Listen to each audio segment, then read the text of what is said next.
Good afternoon. My name is Scott Redler, Chief Strategic Officer at T3Lab.com. Welcome to today's recap and look ahead. It is Tuesday, and today we had a little bit of price discovery. After yesterday's first off session, pretty much since the post-election rally, the question was, would we go lower? So in order to go lower and retrace further down, you have to get below a prior low and stay below that prior low.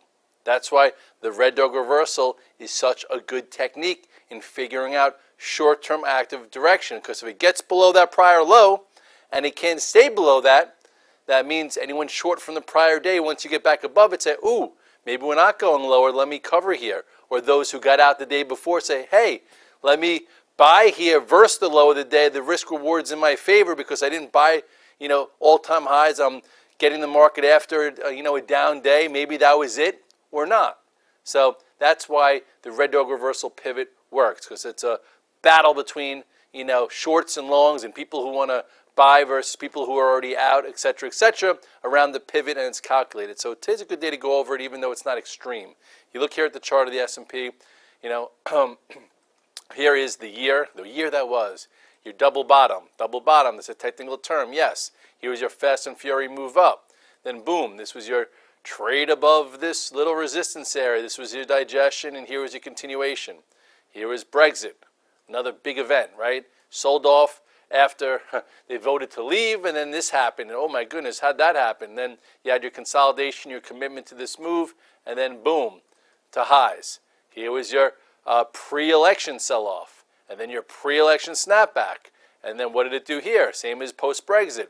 It then took out this descending trend line, digested above it, then triggered to the upside, and that was your move. So now let's fast forward to today. Let's fast forward to how you could have maneuvered, because I came in short today. Why did I come in short today? Because, yesterday we closed below, a prior low. I figured maybe we could see the 8-day. Okay, why not? We've been above the 8-day, which has been better buy than sell this entire time, though, since post-election. So that would be a good spot to buy. So what did we know? We knew that 2,200 was yesterday's low. So this is what happened here. Went below it, made a new low by 2 handles, came back above it, okay, and then actually went as high as 2,210. So you could have made 10 handles or whatever along the way versus a 2-handle risk. So let's take it to the spiders, because that's what everyone trades intraday. So here, if you read my morning tweet, I listed this. I said, we'll see what happens at yesterday's low, 220.36. Can we get below and stay below and test the 8-day, or get below and reclaim it for some kind of consolidation phase and use that as your pivot? So I came in long spiders. Okay, I said I'm not pressing this low the way I pressed this low. I figured this low was a little easier to press because of the elevation of it. So this one went through and I covered, and unfortunately I did not get long myself. I was in Facebook, I was in a few other things, but anyway, that was your pivot. So how do you maneuver that pivot? Okay, we'll go real quickly to the 5-minute chart. So if you came in short, okay, and you wrote down the pivot, which was right here, okay, and just that you came in short, remember I said you could probably fade into 221-ish? Well, here was your, reflex move up, went below it, came below it, then got back above it. That was your short, that was your short cover right there. That's when I get out of my shorts. Or you could have said, okay, now I'm going to buy here, which is yesterday's low, put a stop in at the day's low, okay, which was 220.17, so your risk was like not even 20 cents. And then you had a quick move, okay, which not a hell of a lot, but 30 cents. And then it held higher. You could have been tier 1, and then when it crossed this spot, you could have added for then, maybe reduce and then trail some. And then the trend from here was broken right around there.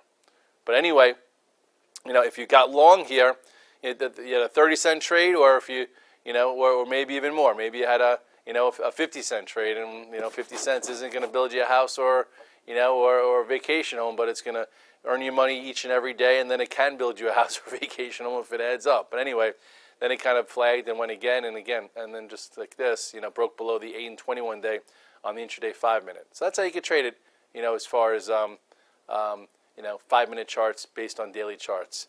The Russell bounced back, but then closed somewhat weak.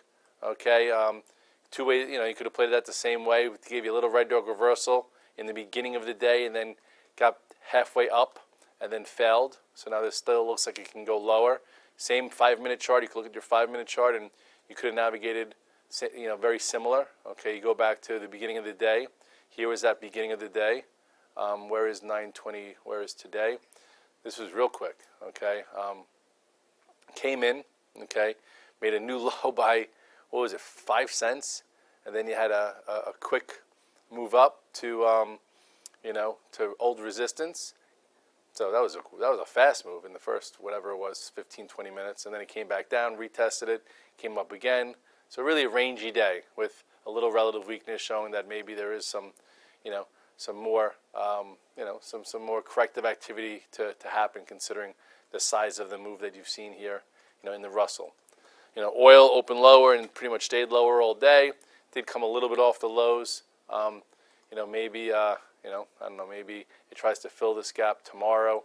The XLE, at least, if you went home short yesterday, you could have went short the XLE. Why would you be short the XLE? Because look at this wide range bar. That was a pretty, big wide range bar yesterday, okay, closing below this whole range, so you got paid today. And if you get out yesterday, maybe you said, hey, I'm going to give this a try here into the 50-day. And came off the lows, and now it's just a bit of a choppy mess. And then you had high beta tech that tried to be strong in the morning and then faded and rolled over and made it a little harder. Facebook, still little micro trades. It's hanging in there, but not special. Some are long versus this spot. Maybe at some point it takes this out to the upside. Just, pretty lethargic lately. Amazon tried to do a little red dog reversal around the prior day low, but didn't have any juice. I tried being long it and I lost a little bit. Maybe needs to drift before it turns up. Google, I mapped out yesterday's high for resistance. It pretty much got there and, pretty much, didn't have enough power to get through it, but we'll see maybe if it holds this. It gets tight again. It's acting a little bit better. BABA was strong all day. This time it got above, that spot, that 95-ish, okay, went to 96 before selling down. I don't know how much more it has in the tank, but there's some intraday trades there. We took the lead from Sina. Let's not even get into that. Baidu I had on the note. Baidu I said if it can get above this lower pivot, it's worth a trade. And, not a heck of a lot, but it was something here. Got above there. Gave you a push. Overall, still broken. A lot of these tech names are still broken and just, little active trades. And that's what you have here. Same way with Apple. Apple, I was long yesterday, got stopped out because it went through a high, came back below it, and today, if you were flat, got downgraded. In the note, I said, let's, maybe see if you could be a buyer around 110 or if 110 holds. And Apple did hold 110. Why was 110 the spot? Because, look, this is where it broke out from. So sometimes old resistance turns into, support, and there you go. So now you'll see if with a little sideways action, if this could continue and then be somewhat constructive. The person who downgraded it didn't have much credibility, and obviously the market said so. So if you bought it into this 110-ish area, you did better, especially if you sold it when it kind of got rejected at resistance. So something to do there too. ACIA, I can't really say there's much going on here. Just yesterday I was in it and got stopped out because I didn't like the way it acted, and today went a little bit lower. Not a whole heck of a lot to do. A lot of the new issues are all the same. I guess we'll see tomorrow what happens with NTNX. It has earnings tonight. Maybe it wakes them up. This is the spot after hours. If it's great earnings and trades above 35, maybe you're trading it. But it's got to get above this and stay above it. If it's not great earnings, it's just going to need a lot more time to rebuild. But hopefully it is good earnings. So this way it maybe lifts a little bit of the other new issues or brings some excitement back to that lethargic action. Then let's close it up with the TLTs. If you remember that big down day on, Wednesday? We talked about the bottom tail, and then it, opened down and held, opened down and held, and then today opened down and held. So maybe there's a home at the 21-day, and now reclaim the 8-day. So if you were still short from when it broke here, or when it was below the 200-day come election time, maybe maybe you at least covered. I don't know if it's going to continue to bounce, but to me there was some good economic news that had some reasons to go down and it went up, so the market's saying maybe it's a bit oversold and can see a little bit more. The metals also were being down, could have made new lows and failed. Instead, it held in here. I don't know what that means. Maybe it means it wants to get up to the 8-day.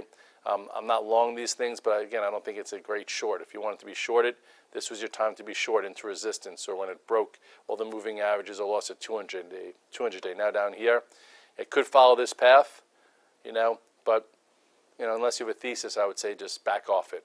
And if you happen to really love the metals and you want to be long it, maybe you get some kind of reflex trade overnight. But the only reason why I think that could work is because everyone who's tried that already so many times have gotten hurt, so no one wants to be long this anymore, so it could work.